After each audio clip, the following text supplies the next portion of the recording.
볼게요. 의식의 흐름입니다. 일단 문학 개념은 어디까지 볼 거냐면 거기 55쪽까지 볼게요.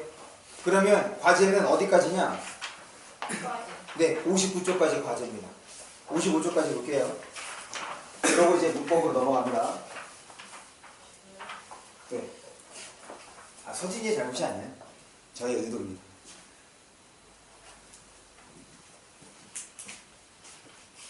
그럼 이제 계속해서 의식의 흐름에다가는 별표를 해주세요.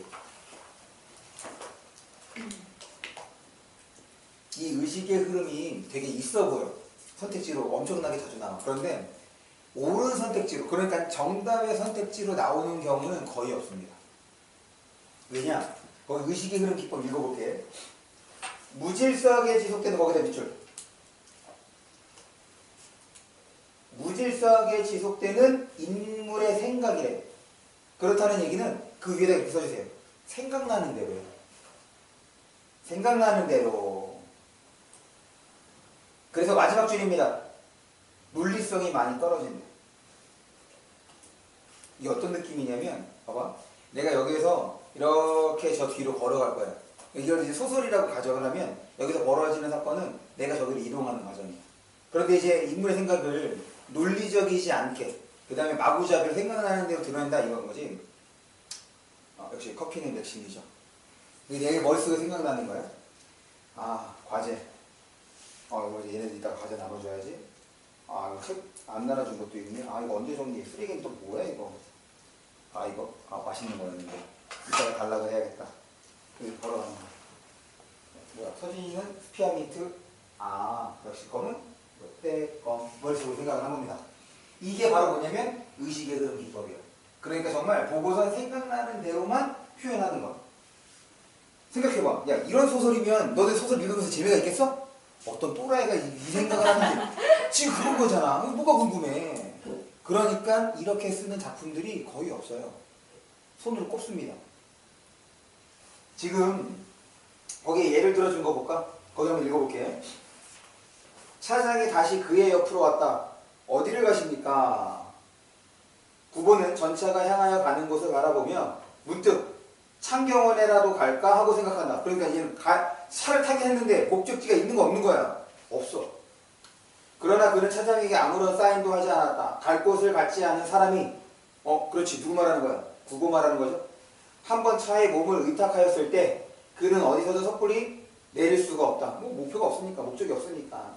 차는 서고 또 움직였다. 9번은 창밖을 내다보며 문득 대학병원이라도 들를 것을 그랬나 하여 본다. 창경원 갈까? 대학병원을 갈까?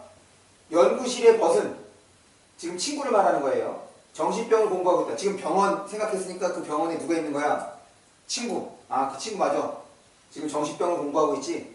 그를 찾아가 좀 다른 세상을 구경하는 것은 행복은 아니어도 어떻게든 한계의 일일 수 있다. 처음에 어디? 창경원에 갈까? 병원에 갈까? 병원에 친구 있지? 친구한테 새로운 세상 한번 경험해볼까? 지금 이 생각하고 있는 거예요. 내가 지금 걸어가면서 했던 거랑 뭐가 달라? 이게 바로 의식의 흐름 기법이야. 그러니까 이렇게 소설을 쓰는 것이 많지 않아요. 그래서 거기 여백이 있죠? 거기다가 4개의 작품만 좀 써봅니다.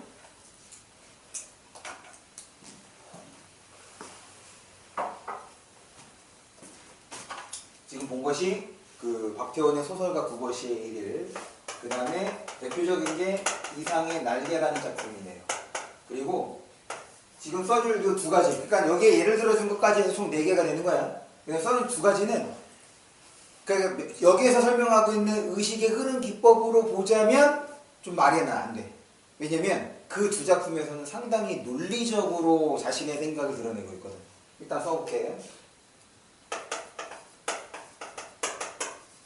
최인훈입니다. 최인훈의 광장. 그 다음에 오상원의 유해.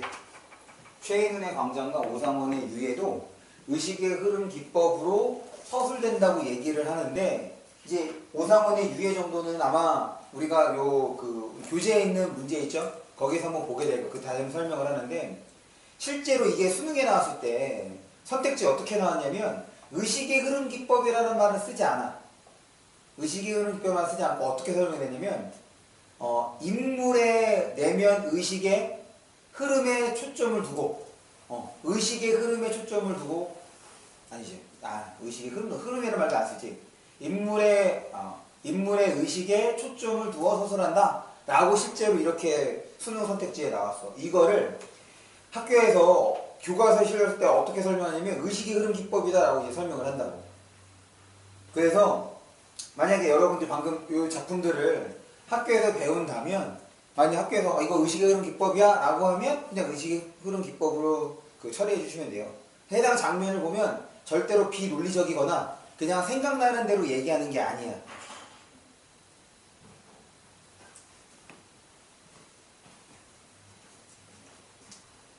그래서 일단 이 네 작품이 의식의 흐름 기법이다. 그 외에는 일단 없다. 이렇게 생각해 주시면 됩니다. 넘어갑니다. 55초.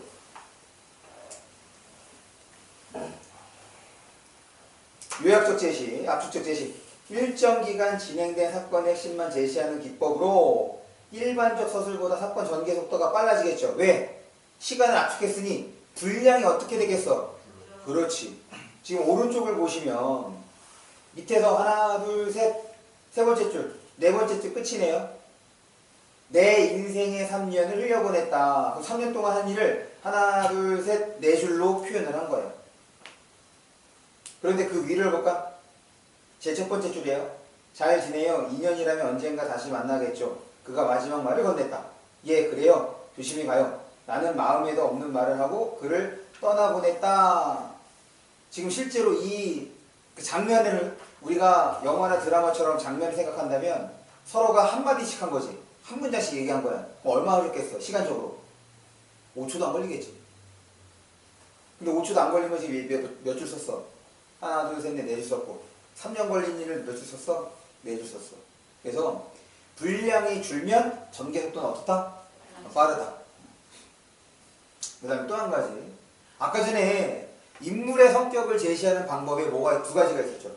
뭐랑 뭐 있었지? 직접 제시와 간접 제시가 있었잖아. 그럴 때 이 직접 제시를 이제 가끔 가다가 또 뭐라고도 설명을 하냐면 요약적 제시라고도 설명을 해요. 왜 그러냐? 인물의 행동과 대화를 통해서 보여줄 것을 압축적으로 몇 개의 단어로 설명을 했잖아. 그런 측면에서 지금 직접 제시를 또 뭐라고도 한다? 요약적 제시라고도 한다. 다시 지금 여기에서는 우리는 사건을 요약한 거에 대해서 얘기를 했는데 인물의 성격을 요약하는 측면에서도 이제 요약적 제시라고도 한다는 거. 요약적 제시는 시간이 나타나야 되는데 인물의 성격인데 얘는 요약적 제시가 아닌가 보다 이렇게 생각하지 말고 직접 제시를 요약적 제시라고도 설명을 합니다. 그 다음 현학적 표현이에요. 학식을 과시가 무슨 뜻이야?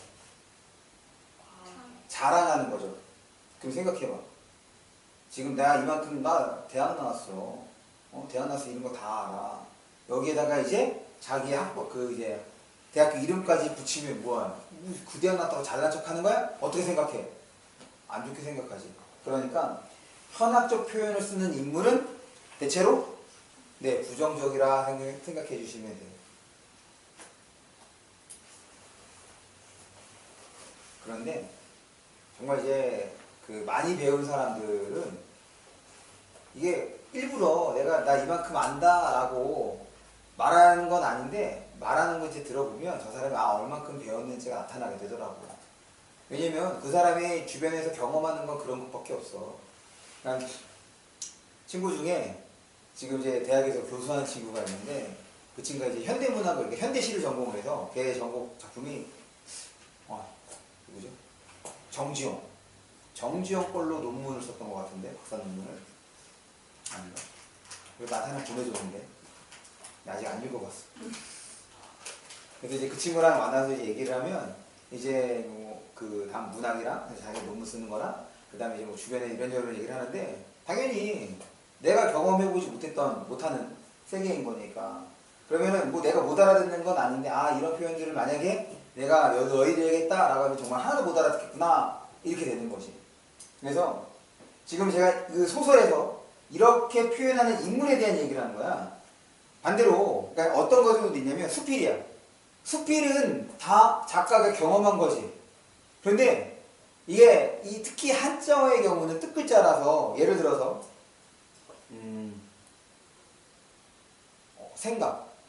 생각이 이제 고유어거든. 그런데 사실 상상도 생각인 거잖아. 망상도 생각인 거고, 그 다음에 그 사고도 생각인 거고, 그리고 숙고도 이제 생각인 거예요.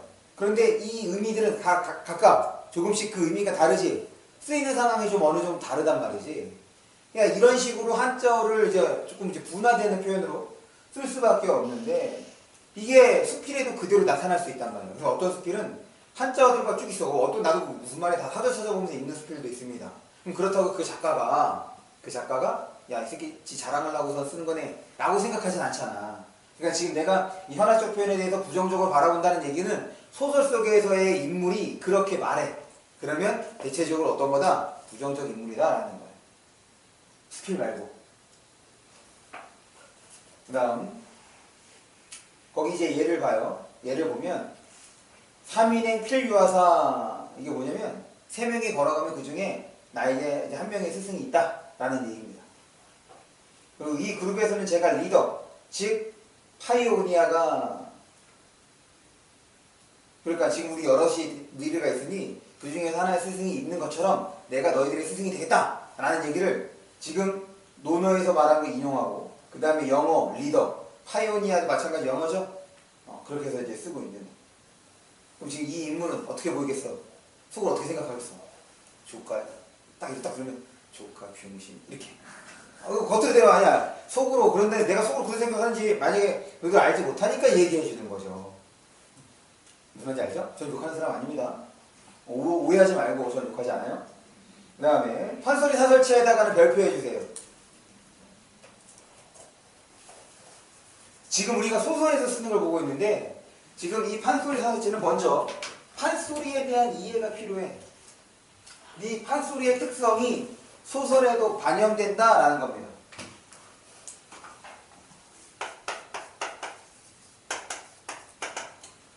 판소리를 보는데, 일단 판소리의 첫 번째 특성은, 판소리는 공연이에요. 그럼 공연한다는 얘기는 공연하는 사람과 공연을 보는 사람으로 나눠볼 수 있다는 얘기인 거지. 청중이 있다는 거야. 그래서 이 청중이 지금 자신의 공연에 대해서 어떤 반응을 보이는지를 즉각적으로 알 수 있잖아. 지금 이제 판소리라고 하면 우리가 알고 있는 것처럼, 요새 또 가끔 이제 TV를 보면, 사실 이제 밤에 이제 선생님들이랑 술 마시면서 이제 TV를 이제 보게 되잖아. TV를 보려고 술을 마시는 건 아닌데, 이제 술집에 가면은 이제 TV를 틀어놓는 경우들이 있어. 그럼 거기서 어떤 걸 이제 주로 틀어놓냐면 음악 프로를 많이 틀어놓는데, 그 시간대에 하는 게 미스터 트롯 하고 지금 보이스 퀸 같은 거. 이제 뭐지? 트로트 퀸인가? 그거를 이제 틀어주더라고. 봤는데 이제 거기 선생님이 그 이제 애청자인가 봐. 인물들에 대해서 설명을 해주시더라고. 그런데 그 중에 판소리 한 사람들이 있다는 거야. 창했던 사람들. 이제 일종의 국악이라고 하는 거죠. 판소리가 그런 거잖아. 북치는 사람과 그 다음에 이제 노래 부르는 사람이 있는 거야. 그럼 이 노래 부르는 사람이 당시에는 이게 형식은 이따가도 설명을 하겠지만 노래이기 때문에 운율이 있어. 노래이기 때문에 운율이 있어. 하지만 내용은 소설이거든. 예를 들면 춘향전. 춘향전은 소설이잖아. 그런데 얘 춘향전이 먼저 어떤 것부터 있는 거냐? 판소리부터 있는 겁니다. 춘향가. 이 춘향가에서 판소리의 그 내용이 이제 소설로 정착된 것이 이제 춘향전이 되는 거란 말이야. 그럼 왜 이 얘기를 하냐면, 지금 공연이야. 그래도 반응이 지금 싸해. 그럼 너 재밌는 거 한번 해보고 싶어. 그랬더니 이걸 딱 뭔가를 했더니 반응이 정말 좋아. 이 반응이 좋은 걸 어떻게 했으면 좋겠어? 자꾸 해야 돼. 그래야지 이 사람들이 내 소리를 들을 거 아니야. 그래서 여기서 순간적으로 이 장면 재밌어 하니까 이 장면 조금 더 늘려야겠다. 그럼 갑자기 이제 순간적으로 늘리는데 어떻게 하면 늘릴 수 있겠어? 순간적으로 늘릴 수 있는 방법 생각해봐. 그럼 일단 내용이 어때야 될까? 새로운 내용 집어넣을 수 있겠어? 새로운 내용 못 집어넣겠지. 비슷한 거야. 그러니까 비슷한 내용으로 반복을 한다든지 혹은 나열한다든지 그 다음에 문장 형식도 맞춰가는 거죠. 그렇게 해서 분량을 늘리는 거야. 사람들이 재밌어하는 대목의 분량을 늘립니다. 왜 이렇게 하느냐? 뭐이기 때문에? 공연이기 때문에 그런 거예요. 이 부분에서는 관객의 반응이 좋으니 다음에 공연할 땐 이 부분을 내가 늘려야겠다. 이렇게 하는 거예요. 그래서 이 공연에서 청중의 반응 확인할 수 있다. 그래서 이제 이거를 늘려. 일부러. 이걸 뭐라고 하느냐? 장면의 극대화라고 얘기를 합니다. 아마 여러분들이 이 판소리계 소설 판소리는 2학기 때쯤에 배울 거예요. 1학기 때는 배우진 않겠지만 그때도 이런 내용들이 나오니 꼭 기억해 둡니다. 그래서 이 장면의 극대화는 줄거리와 상관이 없어요. 서사적 측면이 아니라 얘는 흥미 중심으로 이루어집니다.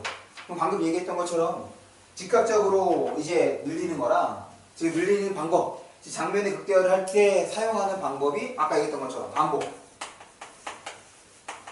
대꾸, 열거, 그 다음에 여기에서 말하는 흥미는 사람들의 반응이 크게 나타나는 거야. 그 반응은 다양할 수 있잖아. 무슨 말이냐면 막 깔깔대면서 웃을 수 있고 또 한 가지는 다 엉엉하면서 울 수도 있는 거야. 어떤 것이든 간에 이제 그런 어떤 극적인 반응이 나타나는 부분을 일부러 늘리는 거지. 그럴 때 거기에 모두 MSG도 첨가하는 거야.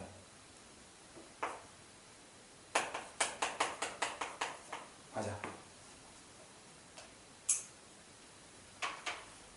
이게 이제 하나가 되고 그 다음에 이게 공연이니까 이런 거지. 혼자서 공연하는 거잖아. 마치 뭐 하는 것처럼? 연극하는 것처럼. 그래서 여기 이런 상황이 있어 라고 청중에게 어떤 느낌으로 말을 건네는 듯한 표현. 이것 좀 봐봐. 그래서 지금 얘는 서술자의 개입으로도 설명이 가능합니다. 예를 들면 지금 우리 이거 본문에도 있어요. 지금 본문에 보시면 거기 설명에서 판소리 사설체 밑에서 두 번째 줄에 뭐뭐하 걷다 뭐뭐 보소 거동보소. 이 거동보소 뭐야? 이것 좀 봐봐 이런 뜻이란 말이야. 됐어? 뭐뭐 거동보소 이런 것들이 말을 건네는 듯한 느낌을 주는데 왜? 판소리가 공연이기 때문에 지금 이런 표현들이 나타나게 된다. 생각해 주시면 됩니다. 두 번째예요.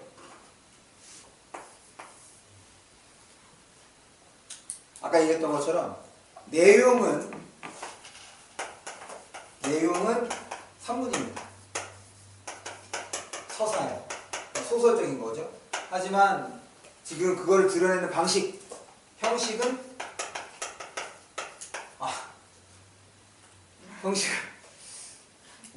잘 모르지. 형식이 뭘 알겠어. 뭐 생물을 전공해. 형식은 운율입니다. 그래서 이거를 뭐라고 얘기를 하냐면 율문투라고 얘기를 해요. 운문과 산문의 합.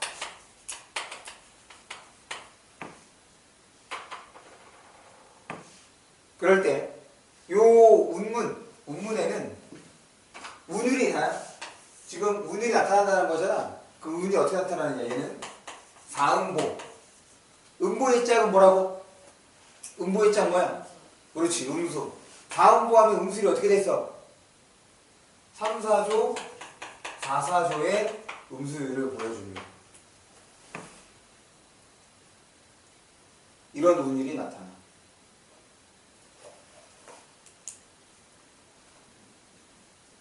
그 다음 세 번째 향유층. 양반과 평민 모두 즐김.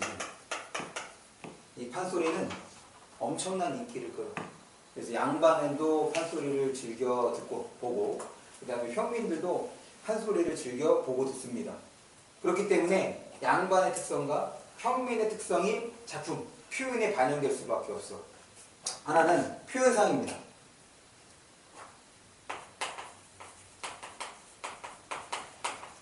표현상, 지금 양반의 언어,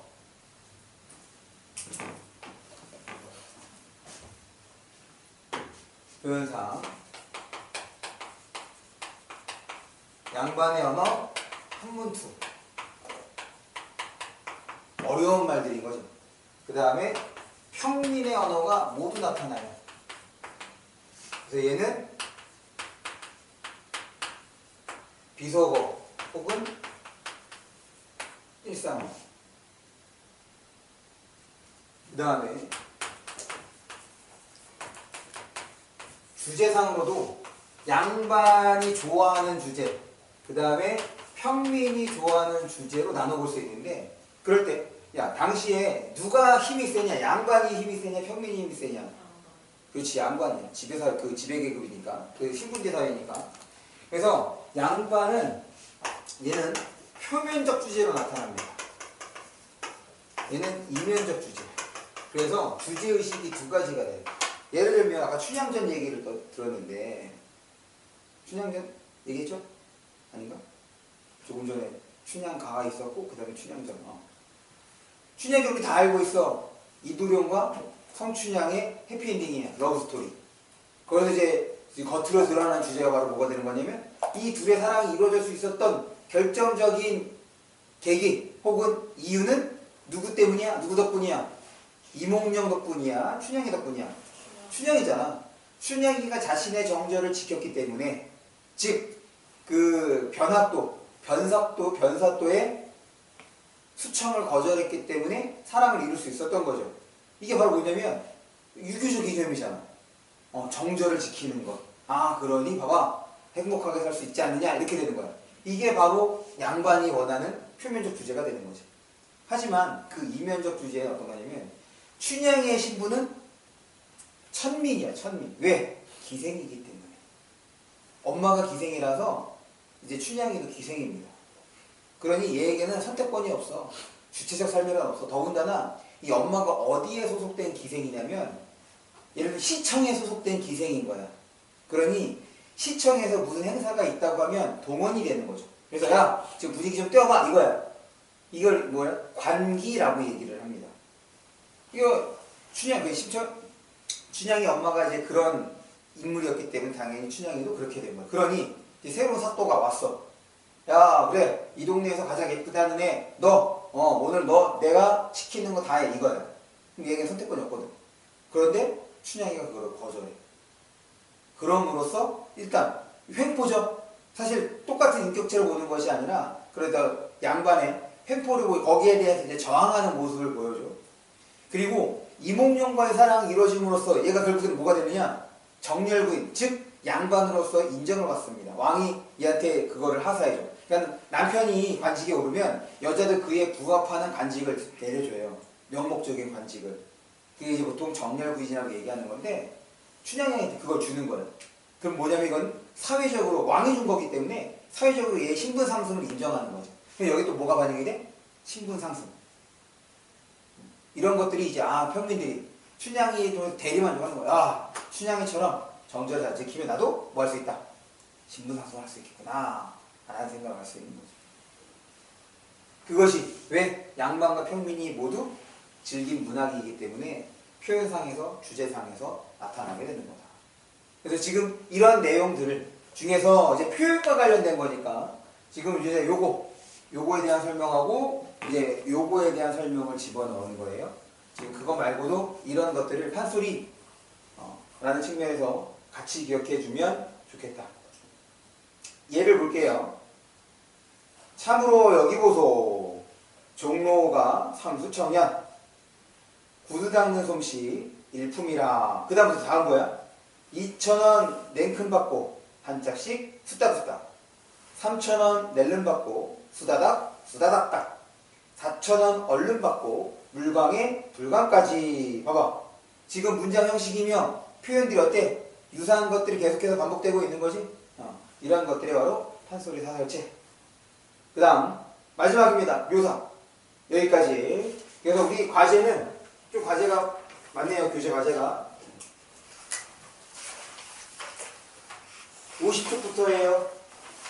50쪽부터 59쪽까지 50쪽부터 59쪽까지 서답형 문제와 그 다음에 이제 수능형 문제를 해주시면 되겠다. 그럼 마지막 묘사를 보는데 거기 읽어볼게요. 어떤 대상이나 사물, 현상 따위를 언어를 통해 그대로 구현하는 방법으로 대상이나 사물, 현상 따위를 있는 그대로 묘사하는 것을 객관적 묘사, 대상이나 사물, 현상 따위를 무언가에 빗대어 묘사하는 것을 비유적 묘사라고 하는데, 특히 이 비유적 묘사에는 인물의 반응이 반영될 수밖에 없어. 왜냐? 내가 좋은 거라고 생각하는 것은 비유도 어떻게 하겠어? 좋은 걸로 하겠지. 근데 내가 좀 부정적인 반응이, 부정적인 느낌이 들어. 그럼 당연히 부정적인 것으로서 비유적으로 드러낼 거란 말이야. 지금 오른쪽에 예를 보시면 첫 번째에서 보여주는 것이 바로 객관적 묘사야. 지금 그 똑같은 상황이야. 그런데 두 번째 거 봐봐. 그 건물은 흉측한 괴물처럼 5층의 높이로 서 있었다. 딱 이거 보자마자 긍정이야, 부정이야? 부정. 왜? 흉측한 괴물이라고 비유했으니까. 그래서 묘사를 볼 때는 어떤 거에 조금 더 신경을 써야 되느냐? 이 비유적 묘사에 조금 더 신경을 써야 돼. 왜? 인물의 반응이 반영되어 있으니까. 됐죠? 그래서 지금 이 인물은 이 배경, 이 상황에 대해서 부정적 인식을 하고 있구나, 이렇게 처리해 줄 수가 있겠습니다. 여기까지 보고 잠깐 쉬었다가 문법을 좀 볼게요.